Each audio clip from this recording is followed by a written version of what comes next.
हो गए एसएसएलसी के एग्ज़ाम में कैसा हुआ? जो टाइट करने की वजह से क्या बच्चे एग्ज़ाम अच्छे से दे पाए और या कुछ ऐसा कुछ हो गया, कम मार्क्स आने के चांसेस है, अच्छा बच्चे पास हो जाएंगे?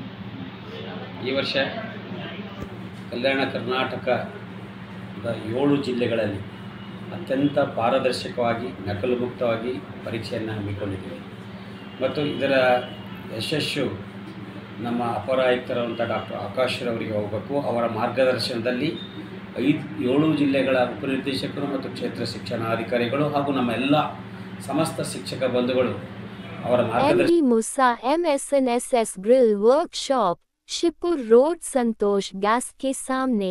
यहाँ पे सभी तरह के फैब्रिकेशन और हमस लाइट का काम किया जाता है।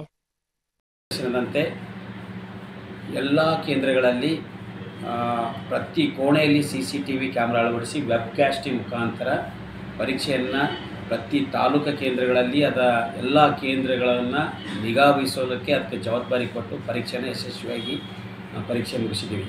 ಇಡೀ ರಾಜ್ಯದಲ್ಲಿ ಹೆಮ್ಮೆ ಪಟ್ಕೊಳ್ಳೋಂಥ ಪರೀಕ್ಷೆಯನ್ನು ಇಡೀ ರಾಜ್ಯದ ಎಲ್ಲ ಅತ್ಯಂತ ಪ್ರಸಿದ್ಧ ಪತ್ರಿಕೆಗಳು ಕೂಡ ಇದರ ಬಗ್ಗೆ ಪ್ರಶಂಸೆ ಮಾಡಿದ್ದಾರೆ ಮತ್ತು ಈ ಪರೀಕ್ಷೆಯನ್ನು ಮಾದರಿ ಇಟ್ಟುಕೊಂಡು ಮುಂದೆ ಎಲ್ಲ ಪರೀಕ್ಷೆಗಳಲ್ಲಿ ಕೂಡ ಮಾಡುವ ಸಾಧ್ಯತೆ ಇದೆ.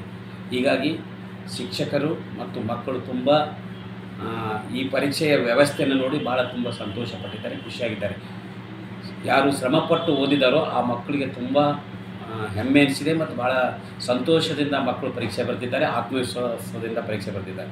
ಹೀಗಾಗಿ जैसा कि सर ये बीदर डिस्ट्रिक्ट में डोम कैमरे का सिस्टम बीदर डिस्ट्रिक्ट में किया गया या और भी उधर मैसूर ಎಂಟೈರ್ ಕಲ್ಯಾಣ ಕರ್ನಾಟಕ ಪ್ರಾರಂಭದಲ್ಲಿ ಕಲ್ಯಾಣ ಕರ್ನಾಟಕದಾಯಿತು. ನಂತರ ಈ ಕಲ್ಯಾಣ ಕರ್ನಾಟಕ ಯಶಸ್ವಿ ನೋಡಿ ಇಡೀ ರಾಜ್ಯದಾದ್ಯಂತ 2ನೇ ಪತ್ರಿಕೆಯ ನಂತರ ಇಡೀ ರಾಜ್ಯದಾದ್ಯಂತ ಈ ಸಲ ಮಾಡಿದ್ದಾರೆ. ಸಾಮಾನ್ಯವಾಗಿ ಆರೋಪ ಇತ್ತು ನಮ್ಮ ಈ ಭಾಗದ ಜನಕ್ಕೆ, ನಕಲು ಮಾಡ್ತಾರೆ, ಕಾಪಿ ಮಾಡ್ತಾರೆ ಅಂತ ಆರೋಪ ಇತ್ತು.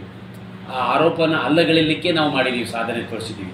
ಎಲ್ಲಿ ನಕಲು ಮಾಡೋದಿದೆ ತೋರಿಸಿ ಅಂತ ನಮ್ಮ ಇಲಾಖೆಯ ಮತ್ತು ರಾಜ್ಯದ ಇತರ ಜನರಿಗೆ ತೋರಿಸಲಿಕ್ಕೆ ನಾವು ಇದು ನಮ್ಮ ಕಲ್ಯಾಣ ಕರ್ನಾಟಕದ ಆಯುಕ್ತರು ತೋರಿಸಿದ್ದಾರೆ.